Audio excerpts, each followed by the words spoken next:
Welcome back. In this lesson, we're going to build a small project using what we've learned so far about Bootstrap. It will include a lot of the components we've been talking about, including a navbar, a jumbotron, and the grid system. I also threw in one or two new things, including the icons here. We haven't seen how to do those just yet. And also the fact that this navbar, as I scroll, you'll see it stays fixed to the top. So it doesn't scroll away. We have a fixed navbar, which we also haven't seen just yet. And then lastly, we're changing some of the colors of the default Bootstrap components. So this is actually a slightly different shade of gray. This is a shade of blue, and the navbar has some different colors. So I'll be showing you how to do all of that. Before we get started writing any code, I just want to take a moment to point out the fact that these images, for the most part, are from a website, a great resource called Unsplash. So Unsplash provides a bunch of beautiful high-res photos that you can do whatever you want with. You can read their license here, but it's pretty much whatever you want. It's a Creative Commons license, blah, blah, blah. I'm sure you don't really care about that. But the photos are really awesome, and I'm using a lot of these, 8 of them, in fact, in our gallery. And that leaves one image, which is this one right here, that I actually took myself. I've been taking a photography class, and this is the first thing I've taken that looks half decent, I think, even though compared to these ones, it's not looking so hot. Anyway, if you want to use these exact same images, which is not important, this will work with any images at all. But if you want the exact same ones, I've included all of the links in this file, gallery.md, that I've uploaded along with this video. And I've also included the 2 colors that we're going to use, the dark blue and the light gray. Okay, so with all of that out of the way, let's now get started on the project. So I have an empty file, gallery.html. I'll add in my HTML skeleton here, and we'll just call this image gallery. And the first thing we need to do is include Bootstrap. And I'm just going to copy over the CDNs from an old project. So I'll do that right now. Here we go. I'm linking to the Bootstrap CDN. And while I'm here, I will also grab the Bootstrap CSS and jQuery CDNs that we did in the navbar lesson and put those at the bottom here so that when we add the navbar in, we don't have to go hunt for these files or for these script tags. So we'll save. And the first thing that we can do is add in our jumbotron. That's nice and easy. So we'll have a div, and that will be class equals jumbotron. And then inside the jumbotron, we'll start with an h1 that just says the image gallery. There we go. And we'll save. And let's make sure this works. So we'll open up this file. So we have Bootstrap included. We're seeing the font change. We're seeing this gray from the jumbotron. Let's now make sure that it's inside a container like it is here, rather than what we have where it just goes all the way across the screen. So we'll do that. Div class equals container. There we go. And let's indent this properly and refresh, and we'll go back. All right, so we have the jumbotron. Let's add in this paragraph now. We'll come back and do the icon, but that's just a paragraph tag beneath the h1. We'll save. Feel free to put whatever text you want there. And we're done with the jumbotron for now. So let's go back and let's now do the navbar. And I'm not going to type the navbar from scratch for 2 reasons. One is that it's quite a bit of code. It will take a long time in this video. But 2 is the fact that I almost never type a navbar from scratch. As I mentioned in the navbar video, most of the time my workflow is that I go to the Bootstrap site or to a previous site that I've made with a navbar, and I copy that and I dissect it and I get rid of the pieces that I don't want. I add some new pieces in. So that's what I'm going to do here. I already have a navbar that I did in the navbar.html application. It's right here. And I'm just going to copy that in, and then we'll tweak it a little bit. So let's copy it in, and I'll go back, and we'll just put this at the very top of the file, just like that. And let's see what we get. Refresh, and we have the navbar. It's close. We'll want to change the brand here. We also want to change the color eventually, and we want to make sure that it's fixed to the top, which it isn't right now, but we'll get there. Let's go back and just change the brand. So instead of coffee, I called mine images. You can call this whatever you want, of course. Make sure that it works. Okay. The next thing that I'll show you is a quick change we can make to alter the color, where up here, instead of navbar default, we can do navbar inverse. It'll show you what that looks like. We get a dark navbar now where the colors have been inverted, where the text is light, and we get a dark background. It's still not the blue color that I'm going for over here, and the font is also not white, but we'll come back and fix that. This is close enough for now. Now we can focus on the actual image gallery, on that grid down here. And let's start by looking at how it behaves on the solution. So it starts with 3 images going across, and then as I resize, it goes down to 2, and then it goes down to 2, and then finally at the small size, it goes to 1, as you can see here, and we have 1 image going across. Let's begin by setting up the grid for this large size where we have 3 going across. Remember, we have 12 units total, so if we want 3 going across, we're going to designate each of them as 4 units. So let's set that up just below our Jumbotron. Still inside the container though, we'll just do div class equals row, and then inside of that, we'll have div class equals, and we want it to be 4 units, so we'll do column large dash 4 and hit enter. And we can start by just putting some text here, and then I'll duplicate that because we want 3 of those. And I won't worry about fixing the indentation yet because we're going to make a bigger change in just a moment. But let's refresh, and we get those 3 columns going across. So the next thing that we want to do is get some images going.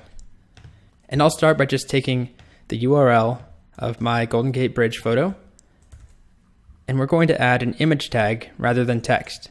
So image source equals that, the Golden Gate Bridge URL, and I'll just paste that 3 times and save. And if we go back, we have a problem, which is that that image is huge. Even though we have those 3 columns, our image isn't staying inside of our column. It's not shrinking down, as you can see. What we'll do to fix this is add in a little bit more Bootstrap I haven't showed you yet to create this nice little border around it, and it's called a thumbnail. All we need to do is write a div with class equal to thumbnail, and then whatever image we put inside of it will be scaled down to fit inside the column. And it also gets this little border here, which I think looks pretty nice. So to do that, I'm actually going to get rid of what we have with those 2, just go back to 1 single image and add in a div class equals thumbnail, indent that properly, and we wrap that around the image and save. Now if we refresh, you'll see that we get a single image that takes up the appropriate amount of space inside that grid. This is the column, and it has a little border around it, and the image isn't gigantic, which is great. So let's make sure it works if we duplicate this. So this is 1 image. Let's duplicate it 3 times and see what happens. Refresh, and there we go. We have 3 images. I'll go ahead and add 6 more in so that we have 9 total like we do here. And we actually don't have to add separate rows. We can just put them all in the same row. So I'll copy all 3 that we have so far 2 times and save. That will give us 9 images. And if I refresh, you'll see that they automatically wrap to the next line. So we only have to have 1 row and add in those columns, and it automatically knows if we want each image to take up 4 units, then that means 3 per row, and then we need 3 rows of images. I'll go back and change all these image URLs at the end of the video. I don't want to make you watch that. Very uninteresting, just copying and pasting. But let's focus on the rest of this grid. So right now, as soon as I hit medium, it goes to 1 image across, which is not what we want. What we're looking for is 2 images across at that medium breakpoint. And then after the medium breakpoint, which is there, we hit small, and we still want it to stay at 2. So to fix that, in ours, where it goes to 1 immediately at the large breakpoint or at the medium breakpoint, and then small and extra small, it stays at 1, we can go back in here, and we'll change all of these. I'm going to select and hit Command D to select all instances of column large 4, and then I'll hit the left or right arrow to move the cursor, and now I can edit them all at once. And what I want to do, I could add in column medium 6 because we want 2 per row, and that will work. And if I go back and refresh, you'll see they stay at 3 per row, and then I hit the medium breakpoint and they go to 2, but then I hit small and it jumps to 1. And ours, when we hit small, the solution stays at 2. So to fix that, rather than doing column medium 6, we can do column small 6 and go back again, refresh this version, we hit medium, we go to 2, we hit small, we stay at 2, and then we go to extra small and we're at 1 image per row. Perfect. So that's all we have to do for the grid, and we're done with most of the functionality here. Very, very quick to get that up and running. What we want to focus on now are some of the colors and also the icons. I'll start by showing you how we add icons using Bootstrap. So on Get Bootstrap, if you go to Components, there are these glyph icons up top, and there's a bunch of them to pick from. And we'll find one that we want to use. And the one that I'm using, I'll just do a search for, I think it's camera. So there's this camera here, and I'm actually not using that camera. It's slightly different. The one that I'm using is a more retro camera, and I'll show you how to add that in. It's actually not part of Bootstrap. But let's start with the regular camera that comes with Bootstrap. So we write glyphicon and then glyphicon dash camera. And if you scroll further down, you can see where they explain how to use it.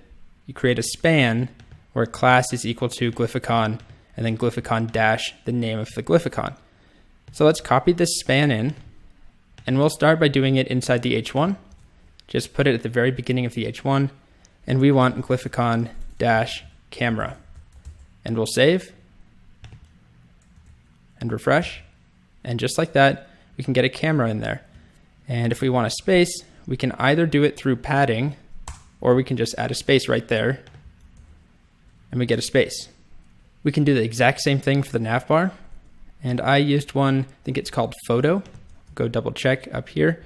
We can do a search on this page for photo, picture. There it is. Glyphicon dash picture. So we'll go up to the navbar brand right here, and we paste in that span again. And then inside the span, the class should be glyphicon picture. And we'll add a space there as well.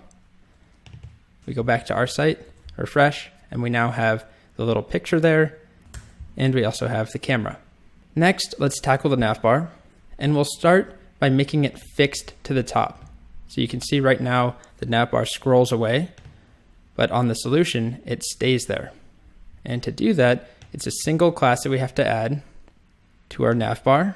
So right up here, we want navbar dash fixed dash top. And save, and if we refresh, you'll see it's fixed to the top. There is one small issue, which is that our content is now behind it a little bit, and we want it to have that normal spacing above the Jumbotron. What we need to do is add a little bit of padding to our body, and it happens to be 70 pixels. The Bootstrap docs will tell you that if you ever forget, 70 pixels of padding is what we want. That's the width of the navbar. So we'll go here, and we'll create a style sheet now, and I'll call it gallery.css, and then inside, select body, padding, top, 70 pixels, and then we need to add that in, link to that style sheet, which is gallery.css. Now let's make sure that's working. There we go, we have our spacing back, and our navbar is still fixed to the top, as you can see. Perfect.